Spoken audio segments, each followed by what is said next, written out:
And if I told you that Hamilton's problem in Ferrari is not its adaptation, nor the car, but something much more serious that is brewing inside the red team and that no one dares to count publicly? In Maranello there was an atmosphere of euphoria. The marketing flourished, the sponsors aligned, and the name of Ferrari returned to cover headlines not only by the car, but by the man behind the wheel. But that narrative, woven with such emotion, began to crack just in the first bars of the season.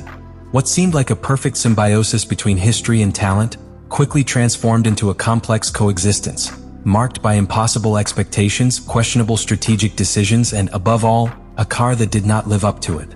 From the first race in Australia, the SF25 showed symptoms of being a fragile machine, especially in variable conditions. Hamilton, who was expected to break into the track as an experienced veteran capable of taking advantage of even the most adverse contexts, was trapped behind lower cars, without rhythm, without traction, and above all, without confidence. Even a minor contact with Leclerc in the first, accidental but symbolic curve, evidenced that not even within the team there seemed to be a clear synchronization. But beyond what the times back reflected, what really began to worry was the feeling of disconnection between Hamilton and the Ferrari environment. Unlike his initial time in Mercedes, where from the first day he transmitted complicity with the team, in Maranello the adaptation was forced, almost imposed. The first post-carrier statements already showed a measured, distant, even frustrated Lewis. And it wasn't for less. Because the car, according to himself, was not only difficult to understand, it was unstable, unpredictable, limited by an almost non-existent operational window. Fans expected magic. They hoped to see a Hamilton attacking, creating opportunities from the impossible. But what they saw was a veteran pilot dealing with the same ghost that so many others have faced in Ferrari. Late wall decisions, disconnected strategies from the real career context, and a machine that instead of enhancing its pilot, conditioned it. The most disturbing of all this was institutional silence. Instead of an open self-criticism, Ferrari opted for extreme prudence. Little or nothing was said in official communications on the real performance of SF25. The narrative began to change subtly, the enthusiasm of the star signing, to the defensive discourse that it is still early, that they are understanding the car, that they need more time. But time in Formula One is a luxury that few can occur. And when the pilot who supposedly came to change everything began to feel trapped by the structure that should sustain him, the real conflict ceases to be external and becomes deeply internal. The SF25, which many in Maranello aspired to become the heir of redemption, ended up being a technical enigma loaded with frustration. The specialized press began to point out that it was not simply a difficult car to set up, but one whose architecture contained concept errors. And when a car is born badly in Formula One, there is no miracle that saves it mid-season. One of the most delicate problems lies in the rear suspension, a pull rod type system that, although it was key in the traction of the SF24, was redesigned under the supervision of the already absent Enrico Cardiel. In theory, it should favor aerodynamic efficiency and improve car behavior in critical phases such as braking and curve acceleration. But in practice, that design ended up generating constant oscillations in the dynamic equilibrium of the car. The rigidity of the system is insufficient and, when combined with the extreme temperatures of some circuits, such as the Oberser asphalt of Montmello during the GP of Spain, it causes an abnormal degradation of aerodynamic equilibrium. In that Grand Prix, both Hamilton and Leclerc began rhythm, but from the middle of the race their cars became uncontrollable. A performance drop without apparent cause, without contact, without errors of the pilot. It was then that Ferrari knew that he had a much more serious problem than a badly done adjustment. Internally, engineers detected that a soil component, possibly a lower plate deformed by heat, was responsible for an aerodynamic alteration that affected general stability. However, nothing officially communicated. No technical bulletin, no admission. Absolute silence.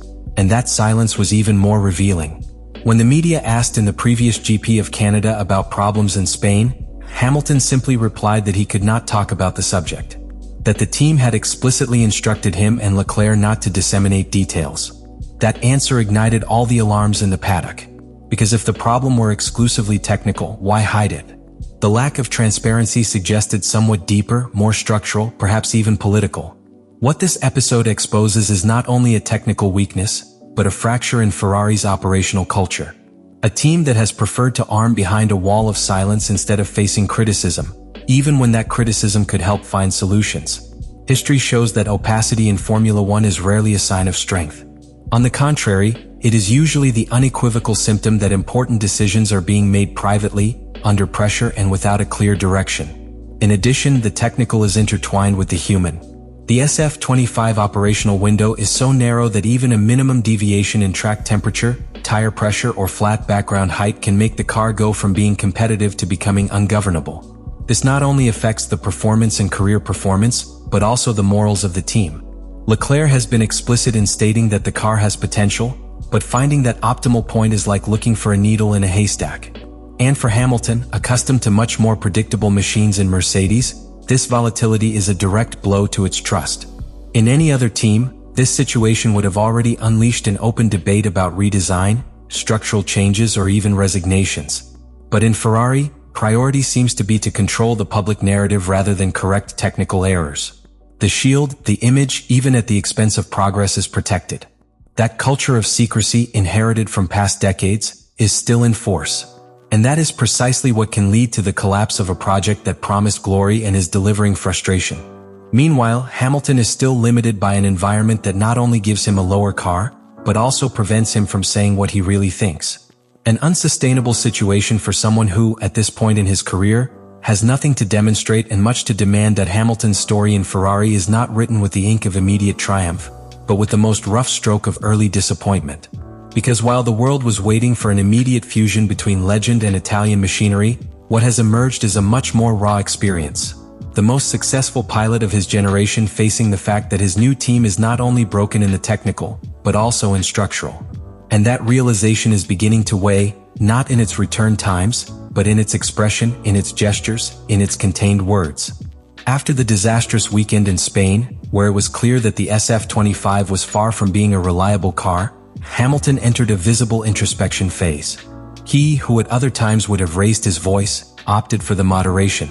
But that containment is not synonymous with acceptance, but of an even more difficult internal battle, to adapt to a reality that cannot be changed overnight. In Canada, it was again limited by the conditions of the car, by a strategic structure disconnected, and by an environment that seemed more focused on maintaining outside calm than in solving the inner chaos. However, something began to change. What at first was pure frustration became a deeper understanding of what it really means to pilot for Ferrari. In his words, Hamilton has recognized that he underestimated the challenge. He thought that with his experience, his technical capacity, and his instinct, he could accelerate the adaptation process. He thought his presence would be enough to drag the team towards a new era. But modern Formula One, with its level of technical sophistication, its operational complexity and constant external pressure, does not forgive illusions. Learning has become forced and counter-relish. And now he knows, he is not just competing against Red Bull, McLaren or Mercedes, but against the inertia of an institution that resists change. That moment of lucidity was reflected in his performance in China. There, far from the media euphoria of the debut, and with a clue complicated by the re-asphalt, Hamilton began to show recovery signs. It was not simply fast, it was strategic. He knew how to adapt his driving style to the erratic character of SF25. He took advantage of how little the car offered and turned it into an impeccable lap that positioned him among the best.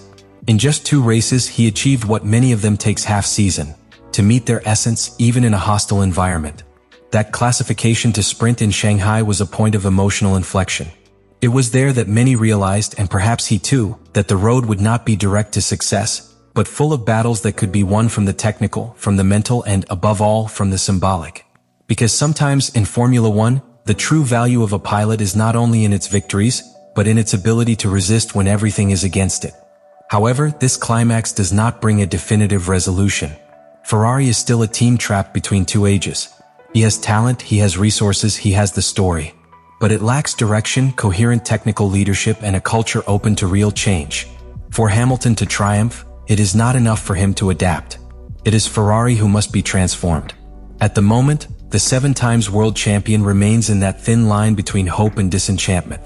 Each session, each race is an opportunity to step forward, but also to confirm that the real challenge is not to beat its rivals, but to save the team from within. His experience in Ferrari is being more revealing than any result on the track could show. Because what is facing is not just a matter of performance. It is a frontal clash between 2 philosophies: the pragmatic precision he cultivated for years in Mercedes, against the bureaucratic romanticism of a Ferrari that has not yet defined what type of team wants to be. The silence imposed after the fiasco in Spain was more than a communication strategy. It was a symbol of fear. Fear of admitting that the car has structural defects. Fear of recognizing that the organization is not aligned. Fear even to give voice to their pilots when they need more credibility. And that fear, when it does not confront, ends up spreading everything. The morale of the team, the pilot's confidence, the vision of leadership. And in this scenario, Hamilton emerges not as a mythical savior, but as a man who has begun to understand that his real challenge will be a system rather than transform results. Hamilton is learning quickly. Your career reading, your adaptation capacity, your sensitivity to the car remain intact. But what you need is no more track time. It is an environment that listens to it, that supports it, that releases it. Because if Ferrari really aspires to return to the top, it is not enough to have the best pilot. It must become the best team.